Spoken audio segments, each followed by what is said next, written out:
नमस्कार मित्रांनो, मी सीमाज किचनमध्ये तुम्हा सर्वांचे खूप खूप स्वागत आहे. मित्रांनो, आज आपण मक्यापासून स्पेशल असा एक रेसिपी बनवत आहोत. ही रेसिपी खायला तर चविष्ट आहेच, शिवाय एकदम क्रिस्पी आहे. शिवाय तुम्ही ही रेसिपी मुलांच्या टिफिनसाठी एक पौष्टिक पदार्थ म्हणून सुद्धा देऊ शकता, तोंडी लावण्याकरिता सुद्धा करू शकता, किंवा असं चटपटीत छोट्या भुकेसाठी म्हणून हा पदार्थ तुम्ही करू शकता. मका तर आपला आता सोलून झालेला आहे. चला मग रेसिपीला सुरुवात करूया. सुरुवातीला हा जो मका आहे तो आपण त्याचे सर्व जे धागे असतात मक्याचे ते काढून घ्यायचे आणि व्यवस्थित असं किसून घ्यायचा. किसण्याऐवजी तुम्ही मिक्सरमधून जरी बारीक करून घेतलात तरीसुद्धा चालतं. मी इथे किसून घेत आहे.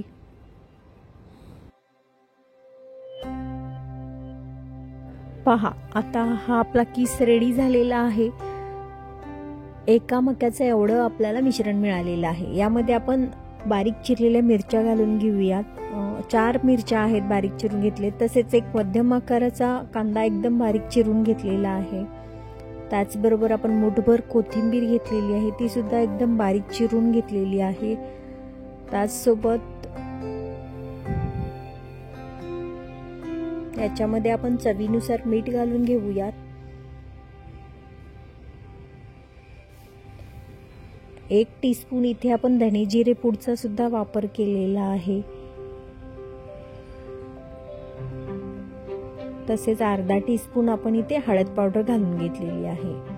त्यानंतर आपल्याला इथे कलर येण्यासाठी मी काश्मीरी मिरची पूड 1 टीस्पून वापरणार आहे. तिखटासाठी म्हणून आपण हिरव्या मिरचीचा वापर केलेला आहे. काश्मीरी मिरची पूड आपण फक्त कलरसाठी वापरलेली आहे. आता या मिश्रणामध्ये बाइंडिंग येण्यासाठी मी इथे 3 टेबलस्पून बेसन पिठाचा वापर करते आहे. तसेच याच्यामध्ये आपल्याला थोडा क्रिस्पीपणा येण्यासाठी म्हणून मी इथे 2 टेबलस्पून तांदळाचे पीठ वापरत आहे. हे संपूर्ण मिश्रण व्यवस्थित मिक्स करून घ्यायचं. आता म्हणजे मक्याचं जे आपण किसून घेतलेलं आहे त्याच्यामध्ये ऑलरेडी पाणी आहे थोडंफार. त्या पाण्यामध्येच कितपत हे पीठ व्यवस्थित मिक्स होते ते पाहायचं आहे आणि अंदाजानुसार जर वाटलं तरच आपल्याला इथे पाण्याचा वापर करायचा आहे.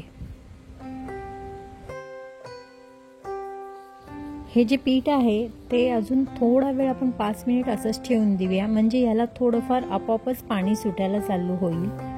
त्यानंतर मग आपण अंदाज पाहून आपल्याला जर लागेल तसं आपण इथे पाणी वापरूया.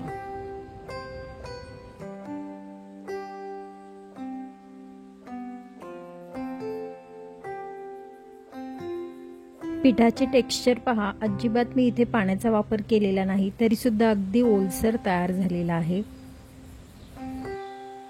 5 ते 10 मिनिट आपण असंच मिश्रण ठेवून देऊया.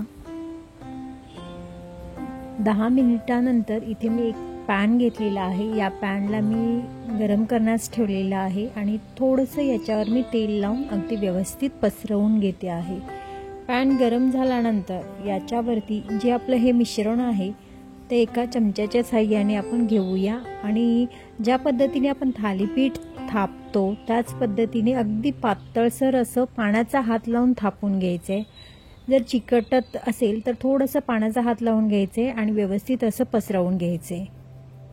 मी अशा पद्धतीने हे गोलाकार व्यवस्थित पसरवून घेते आहे आणि वरून तुम्ही थोडंसं तूप लावून देखील भाजू शकता किंवा तेलाचा सुद्धा वापर करू शकता. मी ते थोडेसे ज्या पद्धतीने थालीपीठाला होल असतात त्या पद्धतीने थोडेसे होल केलेले आहेत आणि त्याच्यामध्ये हे वरून थोडंसं तूप लावून घेते आहे आणि याच्यावर 2 ते 3 मिनिट झाकण ठेवून द्यायचं आहे, म्हणजे एक साईड पूर्णपणे व्यवस्थित भाजली जाईल. अशा पद्धतीने हे आपण मध्यम आचेवर भाजून घ्यायचं आहे.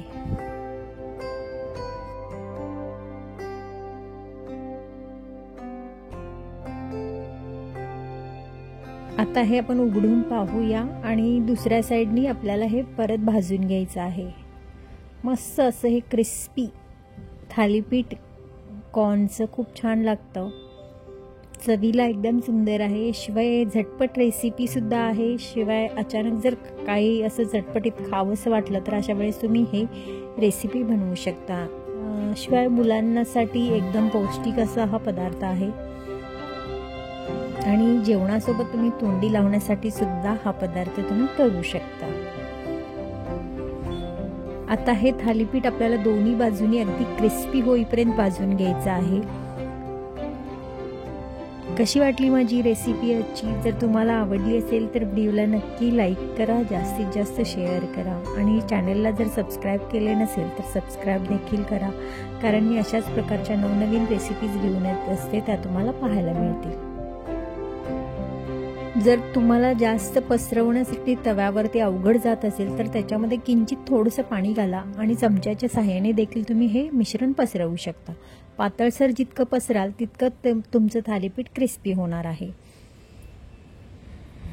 आणि भाजत असताना दोन्ही साईडनी व्यवस्थित असं क्रिस्पी होईपर्यंत भाजून घ्यायचं आहे। त्याचबरोबर हे थालीपीठ खाण्यासाठी सॉस किंवा चटणी जरी बनवलीत तरी सुद्धा चालतं। अशाच पद्धतीने आपण सर्व ही थालीपीठे करून घेऊया। तर मित्रांनो, कशी वाटली माझी आजची रेसिपी? जर आवडली असेल तर व्हिडिओला नक्की लाईक करा, शेअर करा, सबस्क्राईब करा आणि रेसिपीबद्दल कमेंट करायला विसरू नका।